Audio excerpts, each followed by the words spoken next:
What is up, everybody? We're back for another best ball show here. We're going to cover the divisional series this time. I got Simon with me. We did pretty well, I think, breaking down the first round of this playoff. So we're going to get into some DFS too a little bit here and there. Simon, how's it going tonight? Doing good, man. Glad to be moving on to the wild card, or from the wild card round. We had some pretty rough matchups in that one. And the divisional round is looking like a much better weekend of football.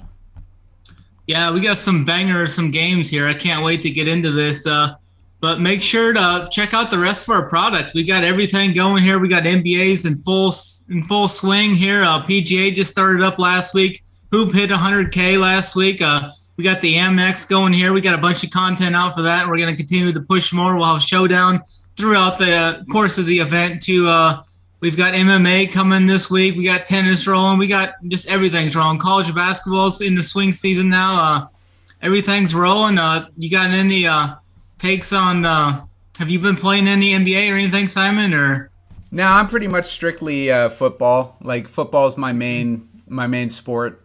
Never got into basketball, DFS, or golf. I've tried golf a few times. Golf is pretty fun. I like having that longer sweat. But yeah, football's always been my main thing.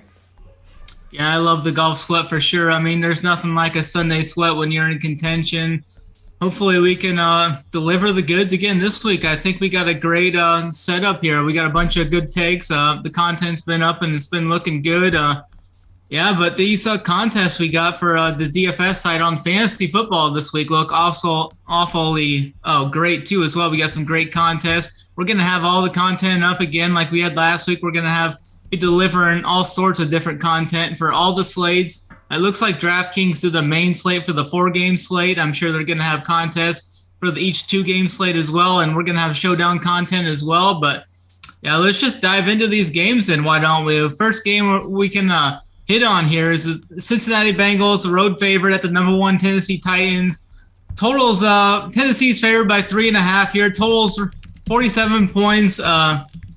It's interesting here. A lot of people were on the Bengals last week, and now we get the Titans here. I think the Titans are going to have success against the Bengals here. The Bengals, that defense has been pretty leaky, and now they just lost one of their main run stoppers, so that's definitely going to hamper them. And now they got the beast Derrick Henry coming in. I think Derrick Henry could run wild here. It's interesting to see what type of shape and condition he's going to come in, but if he's anywhere near 100%, I mean, he could just have a field day here. And the price on Derrick Henry here is, I think it's like $1,000 to $2,000 too cheap here at $7,500. I mean, we're used to seeing him in that 9K range, and he's got a pretty good matchup here against Cincinnati. So I definitely will be looking to target Derrick Henry for sure. And a way to get leverage off of the two higher-priced quarterbacks is kind of going with a little Ryan Tannehill to A.J. Brown stack here. The Bengals have given up at least 35 points, I think, the last 4 games to enemy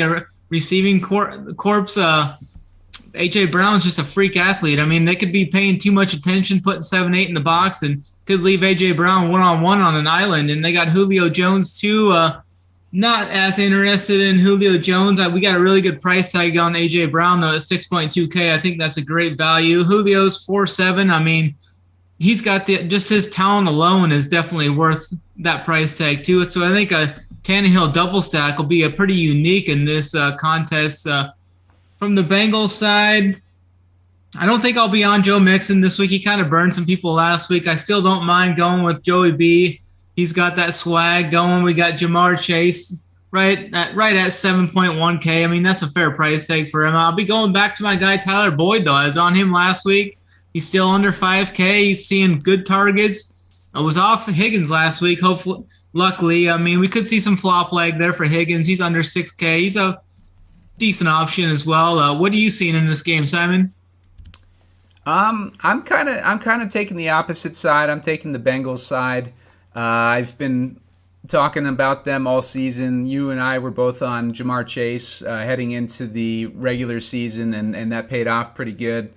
But I think overall I like the Bengals more. I just think that the Titans had some good games. They won some very big games this season. But I look at the teams they beat Kansas City. Kansas City's kind of been inconsistent all year. They beat Buffalo when Buffalo was struggling in the beginning. I think in the beginning of the year, didn't they, Snyder? Was it earlier or mid-year? But yeah, I believe so. Yeah, Buffalo was up and down. I think they found their groove towards the end of the season. So I'm more on the Cincy side. I think Cincy's playing with confidence right now, which is what I like about him.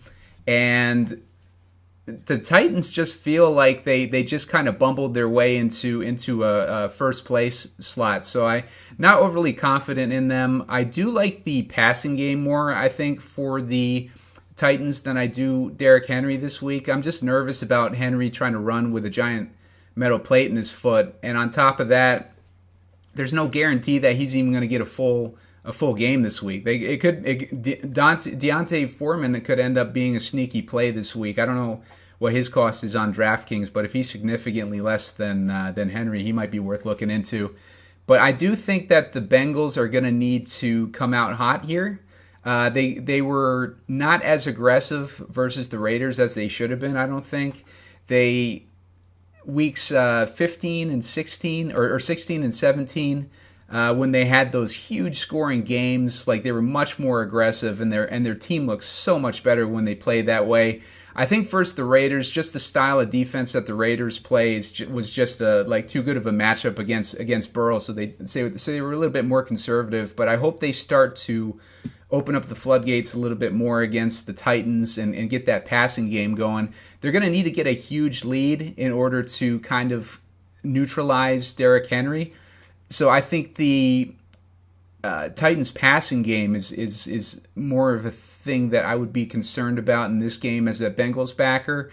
Having AJ Green and Julio Jones look good in the last game that he played. So if those guys are both firing on all cylinders, I think the Titans passing game could be something to be concerned about. But yeah, I do think that the Bengals need to come out more aggressive. My favorite play in this one is T. Higgins. I think he's got the best matchup probably, and I think the Titans will probably give a little more attention to Chase regardless, just based on the last couple games that he's played. And that's how it seems to go with the Bengals. When one guy goes off a couple weeks, they'll switch it up to the other guy, and that's the beauty of having those two awesome weapons on the team, is they're able to do that and kind of switch things up a bit. So yeah, I think overall my lean is towards the Bengals on this game. I'm not a huge fan of the Titans, and I guess we'll see how it plays out there. Yeah, for sure. It's hard to go against that Bengals team. They got all the momentum rolling. They're probably the hottest team in the league right now. Joey B's got that swag going. Jamar Chase is probably going to see another 12 targets this game. I could see the game panning out that way.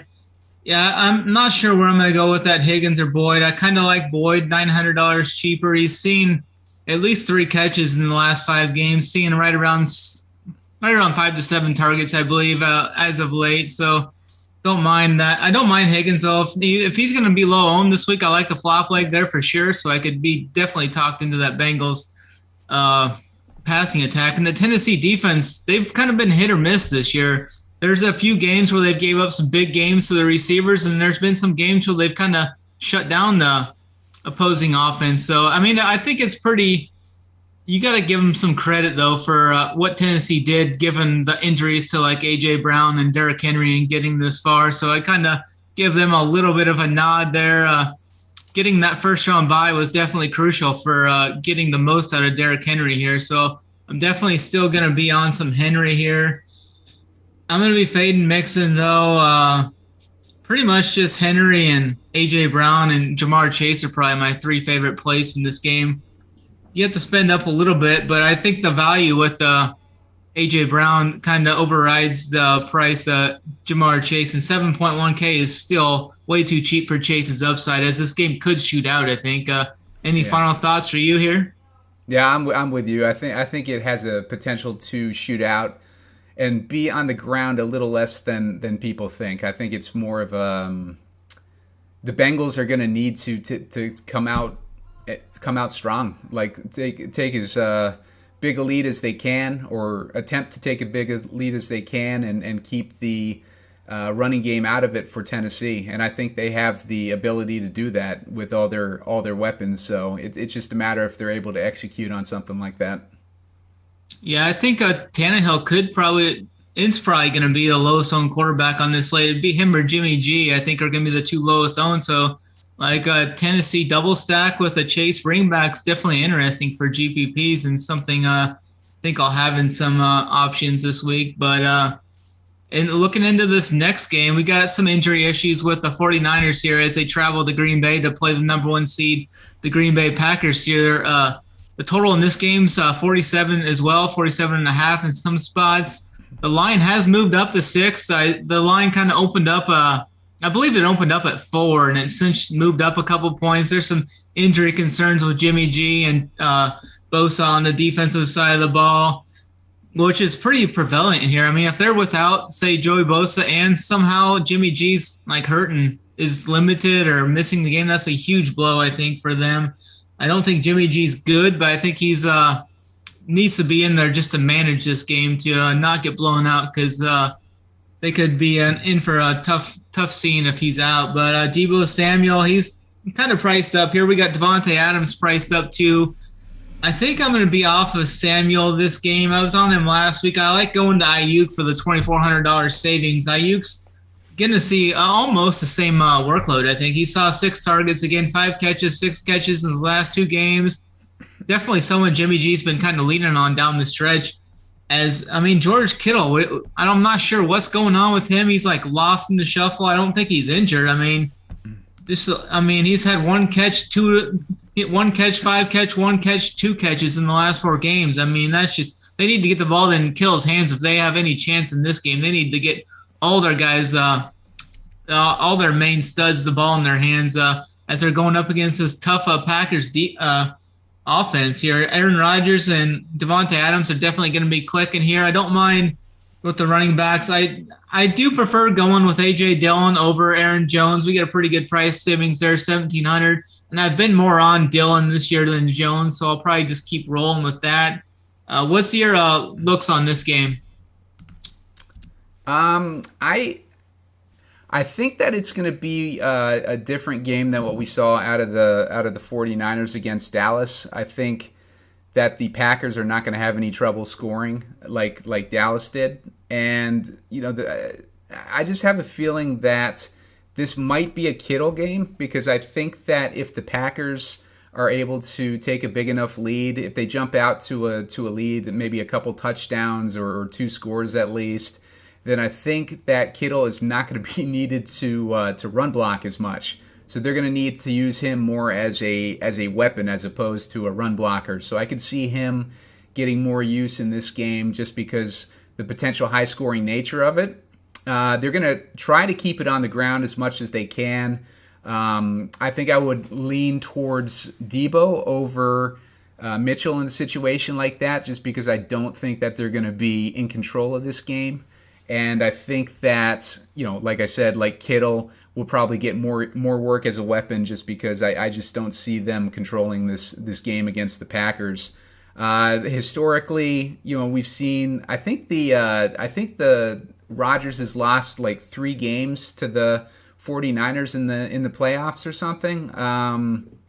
So it looks like there's a history of Rodgers failing in this spot, but I think the injury to Jimmy G is concerning. As funny as that sounds, like it's if he can't deliver, then there's no way that they're going to be able to keep up with the potential scoring with the Packers, because the Packers are playing not against a secondary like they faced a couple years ago when they just destroyed the Packers in the playoffs. They're facing a whole new defense, a whole new defensive coordinator. They got no secondary, and Rodgers is the type of quarterback who can just pick that apart. So I think the Packers play with a lead, and if the 49ers are able to come up with some interesting plays and utilize Kittle and Deebo in this game the right way, they'll probably get Ayuk into it, like you said, maybe Jennings. I'd look at the passing game for sure, and shy away from the run game of the 49ers. And then with the Packers, obviously, there's word that MVS was downgraded to did not practice today, I believe. And if that's the case, I think Randall Cobb is supposed to be back this week. So he would be interesting depending on, like how he fits your pricing with guys you're looking for in your lineups. But Cobb is interesting, and I think also that Lazard is interesting. Lazard had a few 20-point performances on DraftKings this year, and with no MVS potentially, and him being the number 2 weapon probably, then there's a good potential for him to outperform. Yeah, I like Lazard there too. He's had 5 catches or more in his last 2 games, over 70 yards in both of them, and he's found the end zone 5 times in the last 6 games. So I definitely like going to there, 5 times in the last 5 games, actually, 2 times last game. So I definitely like going to Lazard there. He's got a good price tag on DraftKings too. 4.4K is an excellent price tag to get a piece of this Packers offense. I do like going to the Niners side, like in the best ball streets. We're seeing Adams. He's the number 1 overall guy in most of the drafts, which is warranted. I mean, he's the best player. I like that.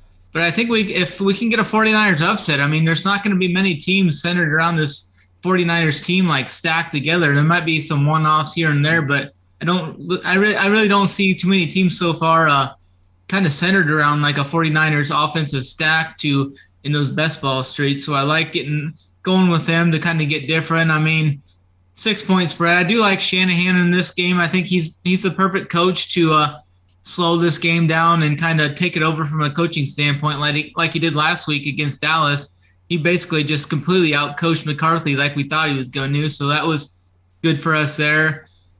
But, yeah, I don't think I'm going to get to Elijah Mitchell either. He's right in that price range. I would just rather go to Dillon over Mitchell, and the Packers have been pretty good against the run this year, so I think Mitchell's an easy cross-off for me. For DFS-wise, it's basically just Ayuk, I think, for San Francisco for me, and I will have some Kittle as well, as I expect them to they just have to get the ball in his hands more often here if they're going to have any chance of beating these Packers. And for Green Bay, I like Dillon, Adams, and Lazard the best. Any final thoughts for you here?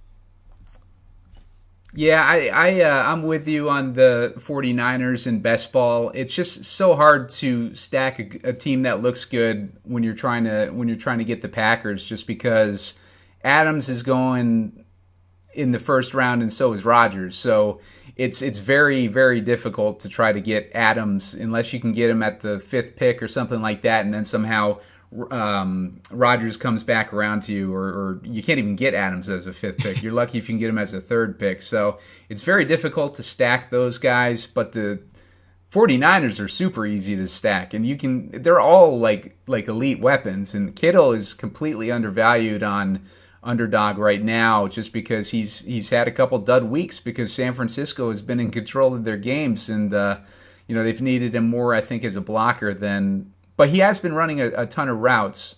Don't get me wrong, but for whatever reason they haven't utilized him. But I think in a game like this is the type of game where Kittle will shine. Yeah, definitely, I like that for sure. We can get into the Sunday games now. We've got the Rams, 2.5-point underdogs at the Tampa Bay Buccaneers. We've got some injury concerns for Tampa Bay. I mean, they got some O-line issues that we need to kind of monitor as the week goes on. Leonard Fournette's still not 100%. They said that Fournette needs to be 100% full speed for them to allow him to play this week, so that'll be interesting to watch.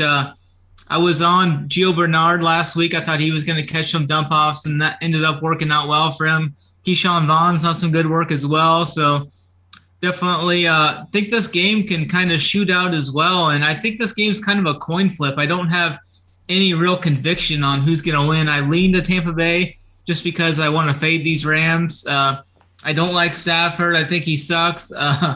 I like Tom Brady in this spot. I mean, if you're going to bet on the guy in the playoffs in a must-win spot, I mean, there's no better guy than Tom Brady. He's just going to make it work somehow. He's going to make everything kind of click together. And for DFS-wise on this game first look, I like Gronk kind of. I think he's kind of got a good price tag. He's under 6K now, 5.8K. He saw 5 catches again. He's had 5 catches in the last 3 games. Didn't get 100 yards for the first time in 3 games, but did find the end zone last week. I think he's going to be one of the main options that Brady's going to be looking to in this game. The Rams defensively have been all right, but they've allowed some pretty big games to some pass catchers this year. So I definitely do think like Mike Evans should see the Jalen Ramsey role, but I'm not too worried about Jalen Ramsey anymore. He's kind of dropped off a little bit, I think. So don't mind that. What's your first looks on this game? I'm kind of taking the opposite side. I'm more on the Rams side on this game. I just think that you're watching that Eagles game. You saw Wirfs go out. Like the O-line of the Bucks right now is just really decimated. Wirfs might not play. Jensen, the center, got hurt at one point in the game. He ended up coming back in and finishing up the game, but like he looked like he was pretty. Like I thought he had like a high ankle sprain or something. The way that he was like crying and punching the ground and stuff. So I thought that. I thought that they were screwed, but like after those 2 injuries happened, the Eagles started putting getting a ton more pressure on Brady, and they were sacking him, and they were getting behind that O-line and putting a lot of pressure on him and causing him to make mistakes. I just think that the same thing could happen with you put Aaron Donald like in that situation instead of the Eagles defense. I just think they could slaughter Brady.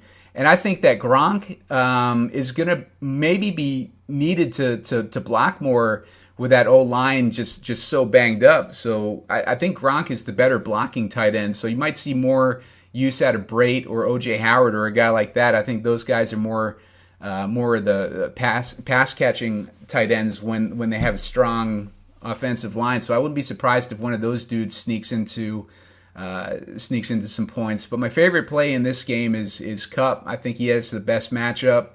Slot receivers against Tampa, I believe, do pretty well, and I just think that the Rams are going to roll here. I don't think it's going to be like any type of like a blowout or anything, but I just think that his weapons are depleted, his O-line, the whole team is falling apart. And I just don't think that they can overcome a team like the Rams, who coming off a game against the Cardinals where they just destroyed them. They made them look like the Cardinals were pretty dominant the first half of the year. Obviously, they came apart a little bit towards the end, but they were still like had some decent weapons. They had a decent defense. Like they had a good team, and they just got destroyed by the Rams. So. I just see the Rams as having the ability, like if Stafford doesn't choke, to overcome this matchup, and if the secondary is still as banged up as it was earlier in the season for Tampa Bay, I think that Stafford can exploit that a little bit, and I think the Rams could take this one. Yeah, for sure. We got Kupp here this week, 8.6K. I mean, that's probably the best price we've seen all year. If he gets 25-30 on this short slate, I mean, you're definitely going to need those raw points. So I definitely think Kupp's a strong option here. OBJ is also right there too. He's 5.3K. He's found the end zone in 3 or 4 games, so I don't mind going there. If you wanted to, yeah, you could stack up Stafford with like a Kupp OBJ and bring it back with someone on the other side. I do like that Cam Brate call there. He's seen I believe he's seen 3 targets in his last 7 games, so he's getting work. I mean, Tom Brady's going to be looking at him some. They could be using Gronk kind of as a decoy or to pass block some. Gronk's a much better pass blocker, so I don't mind that at all. 2.7K is basically free on this slate. Matthew Stafford's got a nice price tag. He's $600 cheaper than Tom Brady at 6.2K. You're just always kind of looking out and worried about those 3 interceptions he could throw in a game if he just kind of goes crazy like he has throughout the year. But yeah, I mean, I think this game could definitely go either way. I mean, you can stack up both of these. I don't know if I'm going to get to Mike Evans as much just looking at his price tag. If I play Kupp, I think it's tougher to play Evans. Tyler Johnson's 3.7K. He's fine, but he only saw 3 targets last week. So, but then again, Tampa Bay really didn't need to do too much passing last week. But yeah, with that O line, if it's in trouble here, I mean, Aaron Donald's a bad man, and if he's coming through against some backups or some scrubs, I mean, that's gonna be a rough day for Brady there if he gets his hands on him a couple of times. I mean, he could break him in half almost. But any final thoughts here for you on this game? I just think it's another one of those situations where the Rams aren't necessarily going to be able to get anything going with the running game, like just because Tampa's run defense is so strong. And on top of that, the coaches are going to know, look, we can't relax in this game. We got to keep the pressure going. So we could see, like a Stafford, like 300-yard, 3-touchdown performance, maybe like a floor of 20 DraftKings points. And I think at least one of those touchdowns goes to Cooper Kupp. So I think it'll be a good game. You can never count Brady out, but I could totally see the Rams passing game just going to town in this one. Yeah, for sure. Up next is going to be the game everybody's looking to see. It's the Sunday night game, Sunday afternoon game, or the later game. This is going to have some fireworks in it. The Bills have been bet down to just a 1.5-point road dog now at Kansas City. The total in this game's right around 7 points higher than any other game on the slate. So, I mean, definitely going to have some offensive firepower in this game. I'm kind of skeptical of the Chiefs. I mean, I was on the Bills in the first go run of the playoff best balls. Got 4 or 5 of those stacks through. I mean, it's looking good here. Some of those stacks actually have some Brady and some Chiefs guys with that. So hopefully those two teams can get through and I can have a chance next round in the best balls. But, I mean, Josh Allen's just a clear-cut number one guy on the slate, I think. Priced up just $300 over Mahomes. Just Allen, he just looked great last week. Took the game over. His rushing game's there. I think we're going to see him run the ball a lot more this game as well. Last week he had 66 yards. He had 63 the week before. He had 80 yards the week before. So I think we're going to definitely see him get right around 60 yards rushing here. And that's an extra 6 points just right off the top. So, I mean, that's hard to fade there.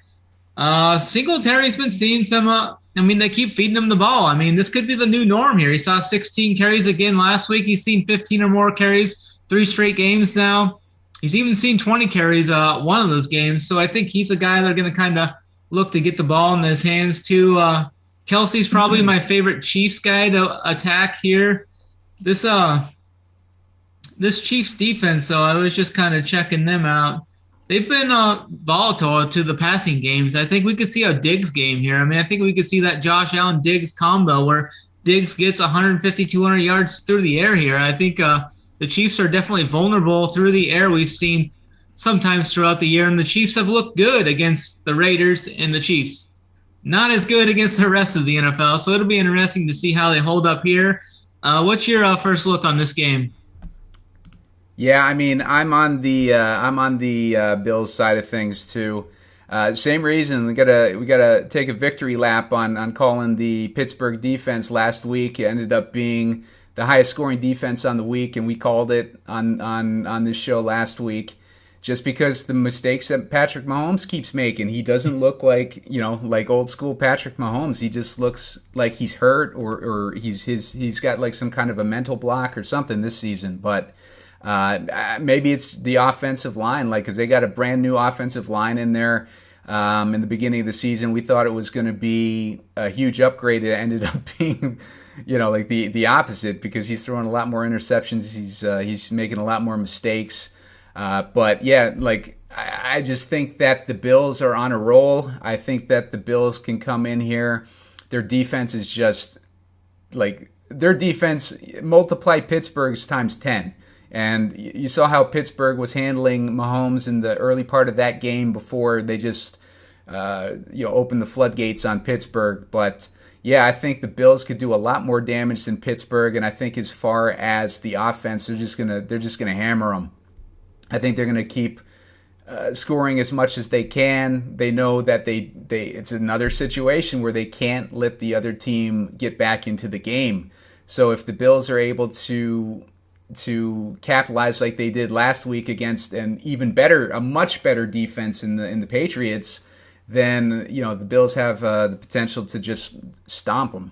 But I don't think that they will stomp them because I think Mahomes will be able to perform well enough to keep them in the game. But I do think that the Bills are going to take this one.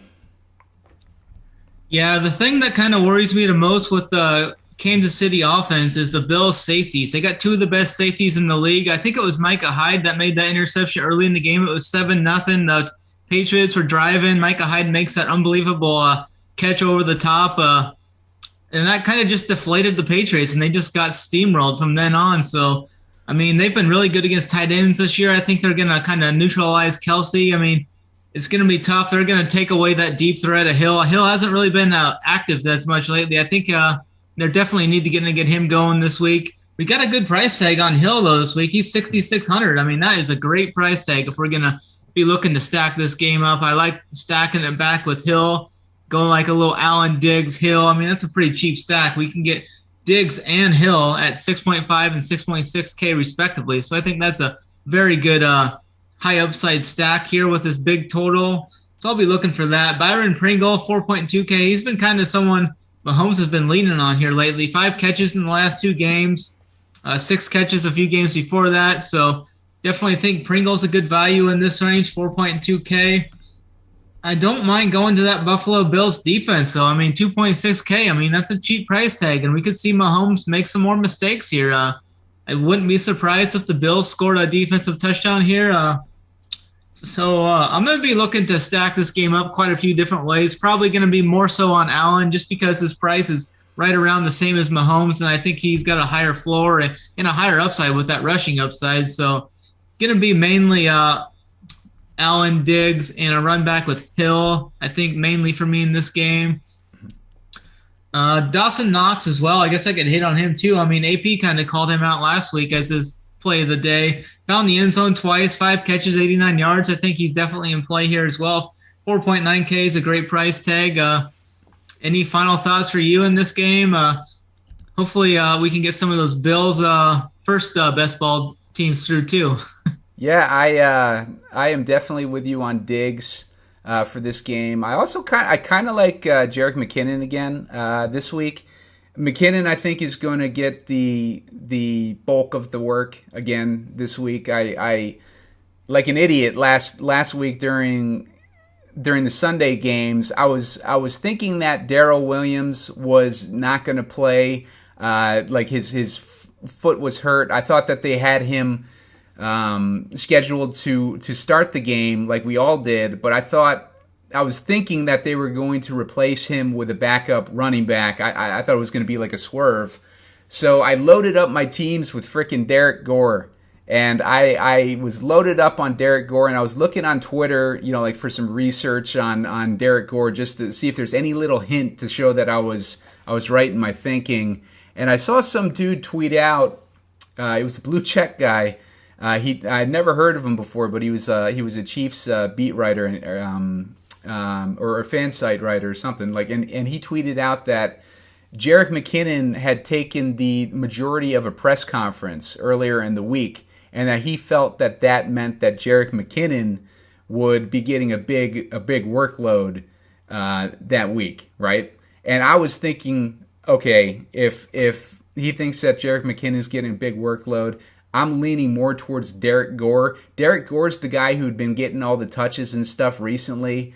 But like the idea of Daryl Williams, like me being right with Daryl Williams not getting the bulk of the work, I was leaning more towards Derek Gore, and I had my bias was all in, and I didn't freaking listen to the damn tweet, and I started Derek Gore instead of Jerick McKinnon, and ended up being a monster Jerick McKinnon day. But I tweeted him back after the game saying, hey, nice call, and I asked him if he thought that Jerick McKinnon was going to be getting the bulk of the work this week, and he said, I do.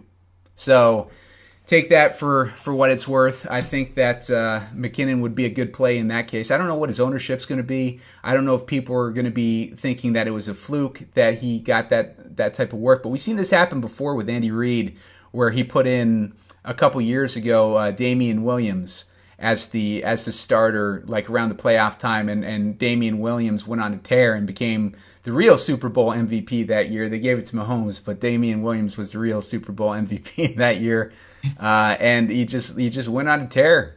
And I think the same thing could happen with McKinnon this year.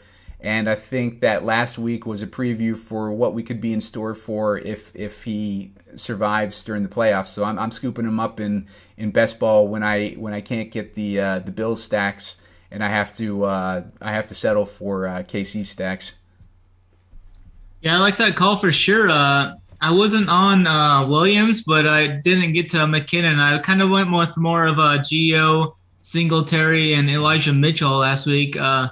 Definitely, that's a great call, though. I like what you dug up there. I mean, looking back at the game before against the Broncos, he did see 5 carries and 3 catches. And then this last game, he had 12 catches and 6 catches. So his workload kind of doubled there. I mean, we could see 15 carries and about 4 to 6 catches again in this game, I think. I mean, he's a good athlete. I mean, he was good right before he got hurt, but then he got hurt and kind of fell off. But, I mean, this is maybe a second chance and a good landing spot for him, as good as any with Andy Reid here. So, I mean, that's definitely a great call. Good price tag, too, and he's been hasn't been going high in the best ball. So, I mean, you can get good value on him. So, definitely like that call for sure.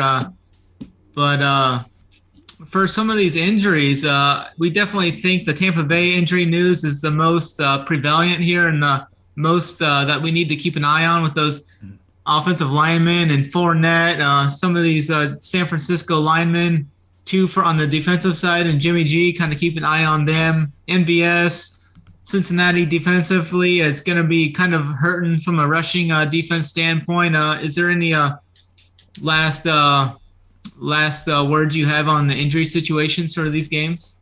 Yeah, the other thing I'm going to be watching is San Francisco's defense.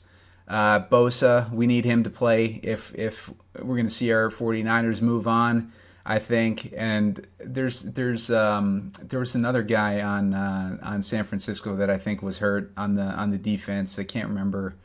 Yeah, I can't remember his name. Yeah, but Jimmy G also his shoulder is messed up. So, I don't know if that's gamesmanship or if it's going to be a legit concern, but yeah, I'd be keeping an eye on Jimmy G's status going into this week, and hopefully they're all systems go and we can see a competitive game here, because I really have been drafting a lot of 49ers, just like you were talking about at the top, because I like how easy it is to stack them, and I like their potential. We've been talking about them since before the playoffs started, before San Francisco even got in, when we were talking about how they could make a run in these playoffs if they could only get in. And now they're in, and they're playing a team like we talked about earlier, who they've handled in the past. And Shanahan, I think, didn't LaFleur play under Shanahan? They were all coaches at Washington, I think. LaFleur, McVay, and Shanahan. They were all assistants on that, and they went with Jay Gruden, I believe. Didn't work out too well for them. Right. But, I mean, I think Shanahan, I don't know if he has some sort of, ownership over those dudes or what, but mental ownership. But, McVay never seems to be able to do anything against Shanahan, and it could be the same thing with LaFleur. But we'll see how this game plays out. I think they played earlier in the year, right? Then I think Green Bay won by a field goal or something. Yeah, I mean, the Packers have never beaten – I don't think actually Aaron Rodgers has never beaten the 49ers in the playoffs. I seen that stat on ESPN earlier. He's 0-3 versus them, so that's interesting to note there. But regular season-wise, I think, and even in regular season, they kept it close. And that was when San Francisco wasn't playing well. So, take that for what it's worth. But I think San Francisco could pull an upset here. Right, definitely. I think definitely is in the cards for sure. Should we get into one of these drafts here for best ball? Yeah, let's bang one out. Yeah, let's load this up. I got my app open here. Okay, 1 second. I just got to frame us up better in this shot. Oh, yeah. Get Snyder framed. Okay, so Let's go into the $25 gauntlet. Yeah, and I'm on in the there. count of 3, you want to press enter? Yeah, you can count down. All right, ready? 1, 2, 3, go. Drafting starts soon. I got 5 more to start. No. Damn it! Hate to see it. You just hate to see it. That happened last time. Yeah. All right. Well, I guess we'll just do play by play while we draft our own drafts here. We did do that draft earlier today. I seen me and you are in one of the same ones. That was pretty fun. Yeah. Snyder trying to destroy people's hopes and dreams as usual. Freaking ended up with a pretty nice. I think I ended up with a nice Bills and Titans stack in there. So hopefully they can meet up next week and I can get one through the Super Bowl. Yeah. Yeah, and just a reminder, too, we're doing a promo with Underdog right now where if you sign up, you're a first-time depositor, and you deposit up to $100, they'll match if you use the promo code RUNPURE. So use the promo code RUNPURE, make a deposit of $100 or more, they'll match you up to $100. Okay, so mine is just starting now. I am the second pick in this one. Snyder, why don't you do a little play-by-play once yours is finished loading up too? Yeah, I'm still five guys. Gotcha. Out there, we're down to 3 now. Okay, I got second pick. I'm hoping I'll be able to get. Well, shit, I'm not going to be able to get Josh Allen. So this situation, I'm kind of torn between Adams and Kupp because I do think that the 49ers has the potential to beat them, but I'm going to go with fuck it. I'm going with Kupp. I'm going with Kupp because I do like the Rams. I definitely like the Rams over the Bucks. I'm kind of torn between the 49ers and the Packers though. So if the Rams win this game, they would face, obviously Packers or 49ers. I think they could put up a fight there, but I think it's probably it's definitely easier to stack the Rams than any of these other teams. So I don't mind going in that direction and then just hoping it works out. Because if you get Adams, you're basically hoping to stack, maybe additional receivers. You're stacking Lazard, Cobb. MVS might not play. You might get A.J. Dillon unless you're able to get Jones in that second round. I'm just not happy with any of those choices. They all seem pretty inconsistent. Adams is the only one who's really consistent in that stack. Whereas if you stack the Rams, you got like potential all over the place. You got Kupp, you got Beckham, you got like just all these guys that could go off at together at any time too. It's like. Mm-hmm. Yeah, if Stafford goes off, he's usually bringing 2 receivers with him. Oh yeah, for sure. And kind of a way to differentiate yourself is if you get seeing some of these teams kind of forming the same way and same draft picks or picking the same players. I mean, just kind of move off script a little bit and kind of try and differentiate yourself a little bit, as this is going to be still a big tournament and you're going to have a lot of duplicate teams, 1v1s and 2v2s down the stretch. And if you can kind of get off tilt a little bit and somehow make the next round and kind of have a different roster build than a lot of people are getting once they make those next rounds. As last week we saw pretty much it's just Patrick Mahomes and Josh Allen stacks from the rest of the way from that divisional, how it started with how the scores broke down last week. So just kind of something to think as we're moving through this drafting process. So I just took Henry in my second round. I'm going to go for a Titans stack in this one. I don't have a lot of Titans exposure, so I wouldn't mind, even though I think that Cincy is... I'm leaning more towards them to win the game. I don't mind taking a Titans stack this cheap.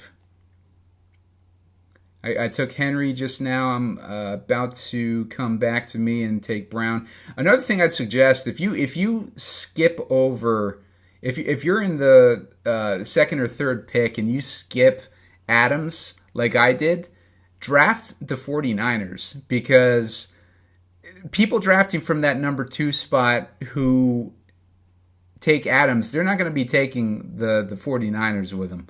So you can differentiate yourself a little bit from, like other people who drafted in that same spot, so it's just little things like that where you can kind of differentiate from the field by going with players that aren't as likely to get drafted in that spot. For some reason, I think Josh Allen's ADP is still showing up as 3. I don't ever see him going outside of 1 or 2 pick for Josh Allen. Yeah, same here. I just took Kupp in my first round. My app's kind of lagging on me here. I've never seen that before. I've had to kind of restart it a couple of times. It's hitting zeros and not moving. Yeah, mine's done that a couple times too. You basically, if that happens to you, make sure that you're putting your guys in the queue right before you draft them. Even if it's your turn, just put a star next to them, just in case it freezes up on you like that, and it times out, because then you could end up getting stuck with a guy that you didn't want. Yeah, for sure. I got Diggs in my second, so I got Cooper, Kupp, Stephon Diggs, and going to be looking to probably get Stafford in this here, probably next round. So someone has already destroyed my stack and took Stafford already. So I am looking like I'm going to have to draft Tannehill as my main. I don't mind Tannehill there. I mean, he's got some upside. Yeah. He's had some decent games. Yeah, no, you're right. Just the fact that I went with Henry and Brown. So now this is looking like it's going to be a total Rams and Titans stack here. Yeah, get the complete offense there for Tennessee. I mean, they're going to score some points here. The Bengals defense has been giving up touchdowns. So yeah, for sure. And the thing is for me, being a Burrow fan like I am, Burrow's still on the board. So I'm sitting here staring at Burrow wide open in the 5th round, and I'm going to be taking Tannehill. So that's a tough thing for me to do. But I don't have any what do you call it? Any Cincy players currently. Oh, right. So kind of helps differentiate your portfolio, though. If you get a lot of Cincy's and some other teams, it's kind of nice to differentiate it throughout the rest of your portfolio as we're drafting all these teams. Kind of hit on some different spots. So if what you think doesn't happen, and you still got some backups there. Yeah, for sure. Yeah. Someone took Akers. He's a guy that I'm trying to get as much as I can. This particular person took him at the 25th pick. Akers is going in the mid-30s, so drafted him way early, ruined my stack, and now I'm trying to reevaluate again. Akers looked really good last week, but I do kind of there's 3 teams I tend to not actively take running backs from, against New Orleans, against Tampa Bay. They're generally been good against the run this year. Yeah, for sure. I think if you're drafting a guy like Akers, you make sure you have a second running back because you don't want to end up in a situation where you have a single running back and you got a weak matchup in the first week, because then you're fucked basically. So I'm looking at Julio Jones as my next pick. He is currently ADP of 37, and my next pick is 35. So it's going to be cutting a little bit close. But I do see T. Higgins is still there, and guys like that. So I might be able to pull it off here. I'm tempted to draft T. Higgins, but that would go against my my Titans that I've already drafted. But T. Higgins, I love the matchup this week. He'd be, a great flop lag candidate there as well. Yeah, and this dude just drafted him anyway, so that's a moot point. All right, Jones fell to me. I just grabbed Jones. I got my completed Titans stack. Looking at Tannehill, Derrick Henry, Cooper Kupp, A.J. Brown, Odell Beckham, and Julio Jones right now. The good thing, too, with the Rams, if you're stacking the Rams, you got tons of those secondary weapons later on in the draft. You can draft Van Jefferson, you got Tyler Higbee, all sorts of good players you can still draft once you get past that the main players there. Yeah, I just picked up McKinnon here. In the 6th round? I got Stafford, Cup, Beckham double so far with Diggs and McKinnon now. Just took my first running back there late. I just drafted McKinnon myself. I got him at the 38th pick. Average ADP is 34 right now. So, nice. Great minds think alike, Snyder. And hopefully we are able to pay that one off. Right, for sure. I'm looking at Ryan Tannehill's still on the board. I might have to grab him if he's still there for my 7th pick here in the 6th round. Do you have a quarterback already? Yeah, I got Stafford, Cup, Beckham. Nice. But yeah, I think Tannehill. If you got an NFC guy already, I think grabbing Tannehill is a smart move. Give yourself a little bit of a hedge there, and have a AFC guy there too, and hopefully you get both teams meeting in the Super Bowl. Yeah, he just went for me, so I think I'm gonna go with another Chief here. I'm gonna take Byron Pringle to go with McKinnon. Kind of hedge against some of my Buffalo teams in as well. Yeah, I like it. I got Tyler Higbee coming up. I am 2 picks away. Tyler Higbee's ADP is 46.9, and I'm pick 47, so I'm cutting it close again. Yeah. And if he for some reason gets picked, I got McCole Hardman as a backup, and he can go with my. Yeah, he just got picked. Someone just took Higbee, so I'm going to take Hardman. I'm getting sniped left and right in this one. Yeah. Dude. I like Higbee's upside. He's had 40-plus yards in 5 straight games, catching right around 5 catches a game. I think he's got a pretty solid floor with some upside as well. Yeah. All right, so I'm looking for a...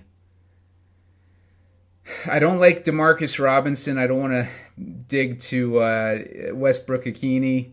I like where I'm at with my... I do think that the tight ends for Tennessee have a good matchup this week. But the problem is, it's like, do you go Swaim? Do you go Firkser? I think Firkser's finally been living up to his preseason expectations towards the end of the season. But I don't want to go that thin. So I'm going to be looking here at Randall Cobb, I think. I don't have any Packers, but it's not going to... affect me because I don't have any 49ers. So if I lose Cobb, it'll be in the 2nd round instead of the 1st round. So there we go. Grabbed Cobb. So looking at 1 quarterback, 2 running backs, and 1, 2, 3, 4, 5, 6 wide receivers right now. And I'll probably grab, since I just grabbed Cobb, I might grab Daguara. Just to boost up my Green Bay exposure in this team. Oh, nice! Yeah, I just got sniped right before I was gonna get Higbee for another guy in my Rams stack, and ended up going with Van Jefferson. So I got Stafford, Cup, Beckham, and Van Jefferson now, and a couple of Chiefs with Diggs. Just a couple of picks left for me as this winds down. I don't really like this team as much as my other ones just because I'm not as bullish on the Rams, but it's kind of good to have a hedge in there as well. Yeah. Yeah, I am about 4 picks away. I noticed Justin Herzig. I see him on Twitter a lot. He's a best ball guy. Yeah. I think he won the Best Ball Mania last year or something. I want to say. Sounds Either that familiar, or he works for ETR or something. But he's let's look at his team. He's got Mahomes and Garoppolo. He's got Fournette, Elijah Mitchell, and Daryl Williams. He's going to be disappointed when McKinnon rips it up this week. He's got Tyreek, Samuel, Kittle, Johnson, and Perryman. So he's got a little bit of a few different stacks here. Main stack is the Chiefs. Secondary stack is the 49ers, just like we were talking about. So it looks like other people are onto those 49ers, and he's got a Tampa Bay stack too. So he's kind of going the opposite direction of me with the Rams. And here we go, taking Josiah Daguara. I think he's been getting a little bit more targets lately from Rodgers. I think Rodgers is getting a little more comfortable with him. After Robert Tonyan went out with his ACL, Rodgers really didn't have that. He was thrown to Mercedes Lewis for a little bit, but yeah, Mercedes Lewis might just be dust at this point because Rodgers turned against him pretty quick as far as volume. So now Daguara seems to be getting the volume in the passing game here. Yeah, I just went with ended up going with Daryl Williams with the 51st pick. Pretty good value on him. His ADP was 35, so I got him to pair with McKinnon. So yeah, got both of those guys. I thought that was pretty good value. Couldn't really pass it up right there, so had to go with that. Not much left here. Just some dustier guys here as my last pick winds down. I am super thin at quarterback, man. Just Ryan Tannehill, like sitting on top of that mountain all alone. Yeah, man. I just got Stafford on this one. Oh, man. All in on the Rams. Not a good feeling.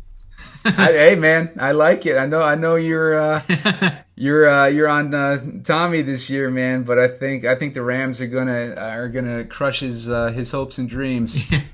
Just like Definitely Snyder in a best ball game, in a best ball freaking matchup.